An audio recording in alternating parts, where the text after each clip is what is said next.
Greetings and salutations, everybody. Welcome to Fletch Venture.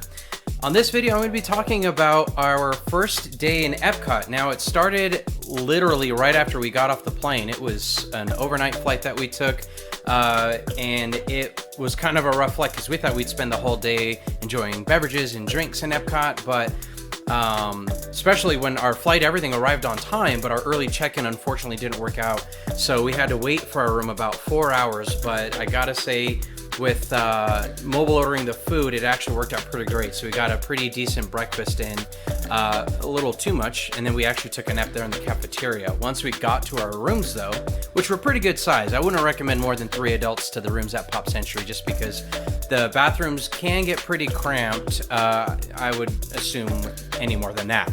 So we started our day later in the afternoon around 2 just because we needed to take a nap to recover from that flight. But the Skyliner was so convenient. It takes us directly to EPCOT or to MGM Studios, or sorry, not MGM, or to Hollywood Studios. The Flower and Garden Festival was in full effect at EPCOT, so the park was gorgeous. A lot of the social distancing guidelines have been pulled back. Even masks were optional outdoors for everyone. So that was kind of nice to see everyone's smiling faces in the parks. But our first stop was at the Pineapple Promenade to get the Dole Whip with Parrot Bay coconut rum. Holy cow, that's dangerous, especially if you like rum and if you like Dole Whip. We went to the World Showcase and stopped over by the pavilions to try the festival favorites. First thing was actually going to be the beef brisket burnt ends and the smoked pork belly slider. It had garlic sausage, chorizo, and a cheddar fondue, and it had a house-made pickle on top. Now, this slider was so good. The cheese fondue was amazing. This particular sandwich is what we kept hearing about at Festival Favorites.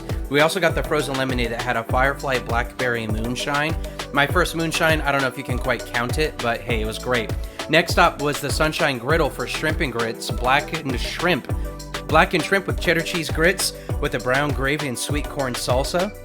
That was very good. The spices weren't overly spicy, they were just super flavorful, so that was something I really appreciated. Then we had to go back to Sunshine Griddle because their menu just looked amazing, and we tried the corned beef brisket hash with house-made potato barrels, onions, peppers, and cheese curds, and it had a soft poached egg with the Tabasco hollandaise. Now, that was delicious as well, but the egg was a little over-prepared, but we still got some of the runny yolk. But the main thing we went back to Sunshine Griddle for was the fried cinnamon roll bites with the cream cheese frosting, and they do normally come with candied bacon. The filling was incredible. The candied bacon is great. We just got it on the side.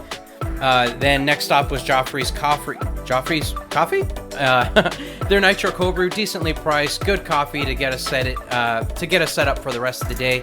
We got to hit some rides while we were in EPCOT. We actually, considering we started such a late day, we rode almost everything. We didn't get to tour the Lands Pavilion in EPCOT, but we got to do some of the staples like Spaceship Earth, Test Track, which that was my first time going on that ride, but my wife's favorite attraction, and I gotta say my favorite to watch her in, was the Seas with Nemo and Friends.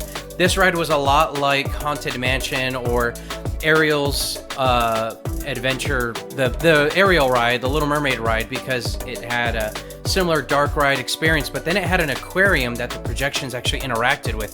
Now, this aquarium wasn't like a couple tanks. It was a full-fledged aquarium with all kinds of amazing marine life. Now, the biggest thing that we saw there were actually their manatees. And they have a rehabilitation program there with the manatees, and that's actually my wife's favorite marine mammal.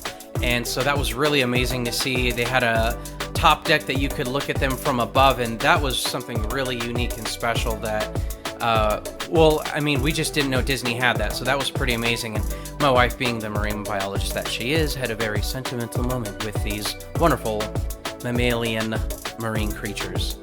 Moving on, the rest of the aquarium, if you have kids that are interested in fish, or our 2-year-old is obsessed with sharks right now, this aquarium was amazing. They also offer things like scuba diving, which I'm not PADI certified, so we couldn't do that, and it's expensive. But if you got the coin and you got the certification, you might as well. Continuing down the World Showcase, we stopped off over in the Mexico Pavilion. Now, we kept hearing about the tequila stands outside of the pyramid, but what we were really excited about was to get inside the Mexico Pyramid. Now, the line was a little long, but once we were in there, it was amazing. They had a little river ride that was amazing. It was so, I keep saying amazing, but really it's because there was so much AC. It was dark. It had mariachi music playing throughout. It was very calming and gave a feeling of serenity, I gotta say. It was pretty awesome. We loved it.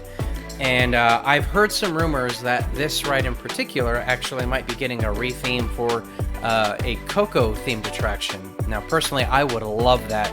You could just see the potential in the showroom, how they could really decorate this to showcase Dia de los Muertos in kind of a Disney-fied way, which is always fun for family and, you know, friends and adults too, because that's what we were.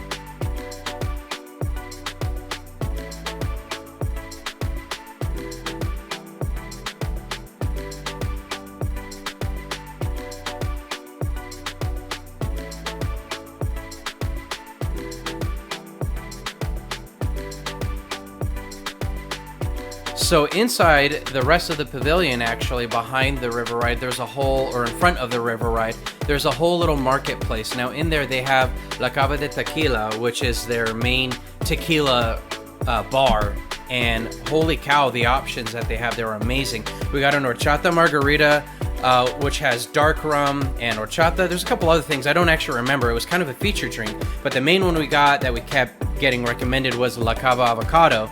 Now that one was made with a Tromba Blanco tequila, melon liqueur, fresh avocado, and lime juice, and it had a hibiscus salt on the rim. That was amazing. The rum one was a little intense, maybe not for everyone.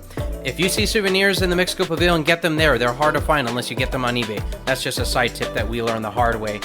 We continued down the World Showcase, went to Japan, and we got to go to the Mitsukoshi department store, which was pretty awesome to see. It's a very old department store from Japan. And we picked up a couple souvenirs there. It was really neat to see things that aren't technically licensed with Disney for sale in Disney World, so that was fun. And we got lost in there for a while. We had a blast. We finished our day, though, in Norway because there was two things we kept hearing about. One was the Frozen Ever After attraction, which my wife and I aren't huge Frozen fans, but figured might as well. While we were in line, we picked up some school bread. And that's a sweet roll filled with custard, whipped coconut shavings, and it has a white chocolate decor on top. Now, the school bread was very subtly sweet. It was nice. I would share it. I'm not a huge sweet tooth, and even that was a little much for me. But man, was it fun to eat that while we were in line, because the theming throughout the line of the Frozen Ever After attraction was amazing. And like I said, we weren't big Frozen fans, but once we got in there, we couldn't help but take some pictures and video, which we may have been, well, the person with their flash on. But we fixed that. So that ride was amazing. It had all the characters, pretty awesome animatronics, but the way they used the music with the motion of the ride, because this used to be Maelstrom, but the way they repurposed the motions to go with the music, my God, it was so much fun. It actually got us enjoying the music of Frozen again, which we used to feel like was overplayed, and it had some small drops and fun little things happening to where it was a very adventurous, fun, like mildly exhilarating ride. It wasn't too intense or anything. It was actually very chill. Chill. But yeah, that was probably a perfect end for our day. We walked back to Skyliner, and while we were in line, we actually noticed we could get a pretty good view of Cousteau's over in Paris, which will be opening in October. The Skyliner line was pretty insane, but it did go very fast. Luckily, the whole time we were in Disney World, we actually didn't hit any hiccups with Skyliner breaking down or even pausing, so it went very, very fast. We left 30 minutes before park closure, though, so that could have been part of it. I gotta say, though, there's still a lot more we need to do in EPCOT. We only did one day. We tried to start as soon as park opened. We didn't start till 2 in the afternoon, and we still managed to do almost everything. So I guess we're just gonna have to go back to EPCOT and maybe do 2 days. As adults, without our kids, one day in EPCOT was actually a success. I'm excited to try too. So join us next time on Fletch Venture. I got a lot more days that we did in Disney World, so join my family. Let's go do stuff.